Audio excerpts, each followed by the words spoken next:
तो बताने वाले मार्गदर्शक से भी होता है। मुनियों की चर्या श्रावकों के लिए और श्रावकों की चर्या मुनियों के माध्यम से ज्ञान करने के लिए। देखिए, मुनिराज आपको बताते हैं कि श्रावक को कैसे जीना है, लेकिन ये भी ध्यान रखो, बिना श्रावक के मुनिराजों की चर्या नहीं चलती। आज जिनके बारे में अपन चर्चा कर रहे हैं, ऐसे युग के आदि में आदिनाथ भगवान ने 6 महीने तक कृत्मा योग धारण किया और उसके बाद कृत्मा योग समापन करने के बाद अब आवश्यकता पड़ गई किसकी? एक सच्चे सुधी श्रावक की, कि अब उनको आहार चर्या के लिए ये मुनि रत्नत्रय धर्म का पालन करने के लिए सहायक जो है, क्योंकि ये औदारिक शरीर है और औदारिक शरीर है तो इसमें अन्न का कीड़ा बताया, तो जब तक इसको आहार पानी नहीं मिलेगा तब तक ये स्थिर रहने वाला नहीं है। तो क्या मुनि महाराज अपने साथ में चौका लेके चले, भोजन व्यवस्था बनाए? तो फिर लोग कहेंगे करें ऐसा करने लगे तो घर में ही अच्छी थी, घर में, और फिर अगर हम यहाँ व्यवस्था बनाने लगे, अपनी व्यवस्था लेके चलने लगे तो यहाँ में और घर में फिर अंतर क्या है? मुनिराज के पास कोई व्यवस्था नहीं है, पर उनकी अवस्था विशेष है और वे निकल पड़े हैं उस सिद्धि श्रावक की खोज करने के लिए। 1 दिन, 2 दिन, 3 दिन, एक के नहीं, पूरे 7 माह 8 दिन, आज 8वां दिन है।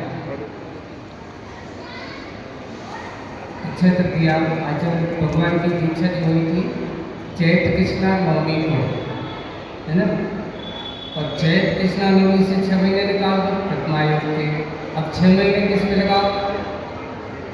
ध्यान।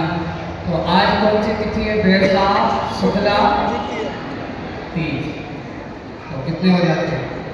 बैसाख से लो, कृष्णा से चलो तो कितना हो गया?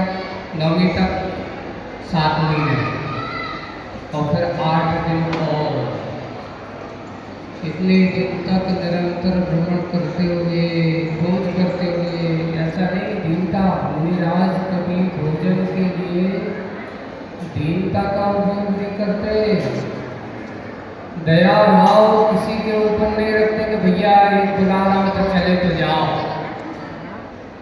व्रतों में समझौता नहीं होता।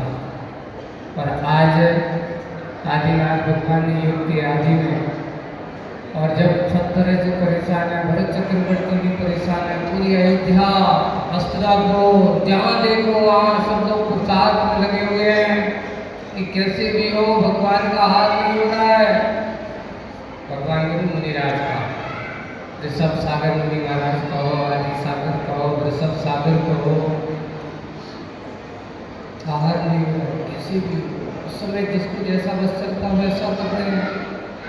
और संयोग आखिरकार सब परेशान की चिंता है, पूर्व भाव में दिया हुआ दान संस्कार में आया, स्वप्न में आया और मुनिराज की चर्या का ज्ञान हुआ। द्वितीय दिन प्रदान करके उन्होंने उस हस्तिनापुर के राजा सोम के छोटे भाई राजा श्रीराम की आगाम का प्रदान हो जाता है। सोचो इतने दिन की यात्रा के बाद जब तो उस समय की खुशी कैसी होती हो, आश्चर्य, अहोभाग्य, धन्यवाद, सौभाग्य।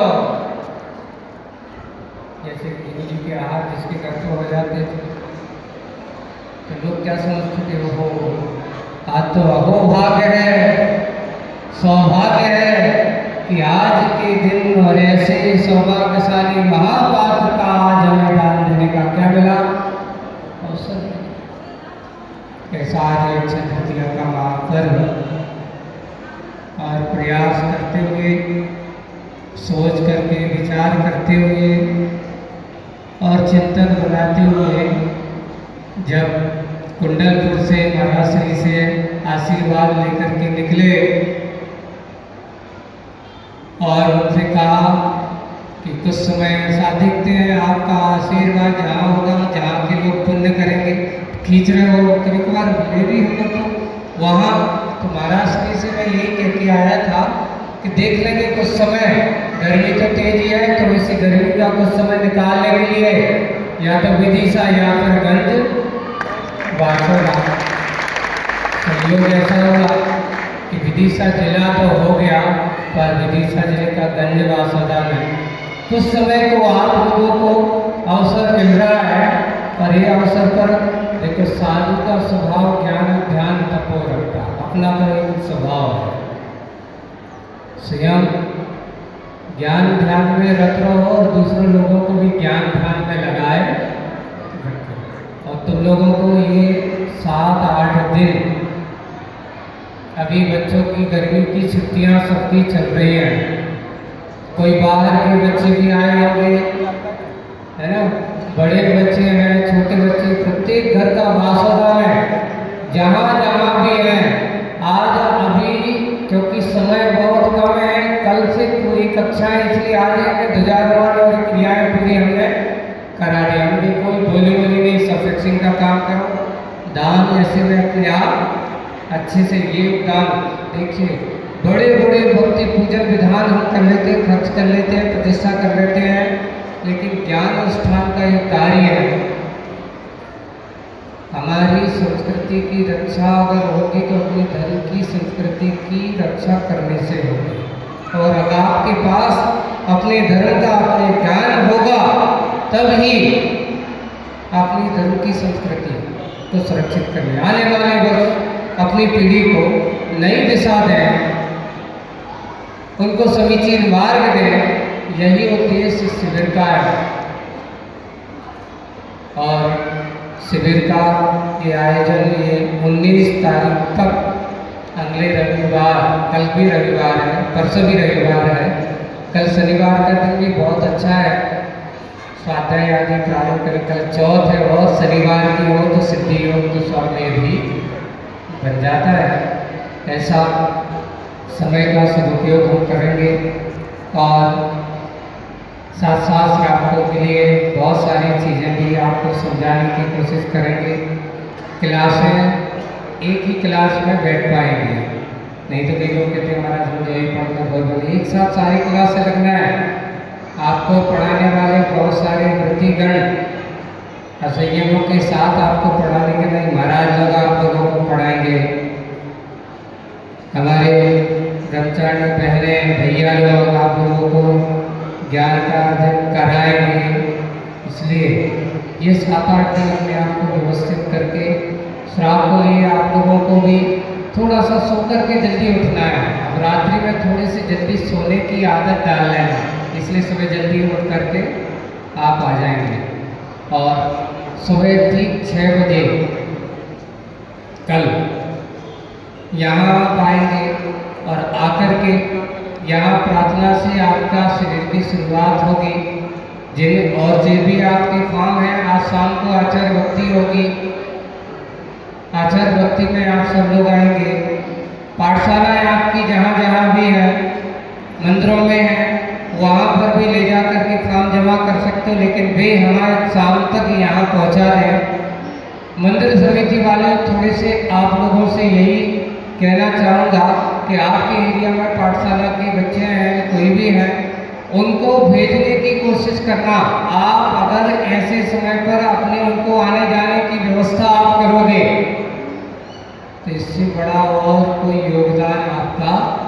तो सभी लोग बात करते हुए वहाँ से 5, क्योंकि दोपहर में 2:30 बजे भी आना है, सुबह 6 बजे भी आना है, 9:30 बजे तक यहाँ से फ्री हो जाएंगे। सुबह सबको स्वल्पाहार की व्यवस्था हमारे बच्चों के लिए नहीं है, बड़ों की भी है, लेकिन अंतर इतना है कि यहाँ पूजन के बाद 9:30 बजे के बाद बड़े लोग करें तो अच्छा है। बच्चों को तो ऐसा है कि भाई उनको ऐसा नहीं, और बच्चों को भी स्वल्पाहार करके जाना नहीं है। 8:30 बजे से हमारी क्लास लगेगी सारे शरणार्थियों को, जैसे अभी बैठे हो आप, सबके लिए एक विषय वस्तु हम रखेंगे और वो विषय वस्तु भी आपकी परीक्षा का विषय होगा। वो पढ़ना बहुत जरूरी है। महत्वपूर्ण विषय आपको दिया जाएगा। उस विषय को हम समझें, समझ करके इस 10 दिन में हम ज्ञान अर्जन की, ज्ञान आराधना का ये महोत्सव है ना, आपके जीवन में आया है। आप सब लोग देखेंगे, देख करके बहुत सारे लोग सहयोग करके भी पुण्यार्जन करते हैं ज्ञान आराधना के इस यज्ञ में। अपने आप को सहयोगी बनाएं, क्योंकि समय बहुत हो गया। बस इतना ही।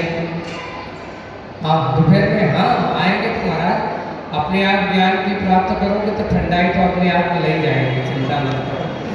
आपकी सुविधाएं अभी देखो, महावीर भवन में आपको इस बिहार में कभी गर्मी महसूस नहीं होगी, अपने आप ठंडा ठंडा दिखाई देगा। क्योंकि मन अगर ठंडा हो तो गर्मी धूप में भी ठंडा महसूस हो सकता है। माहौल बनाने की ज़रूरत है, हम माहौल बनाएं।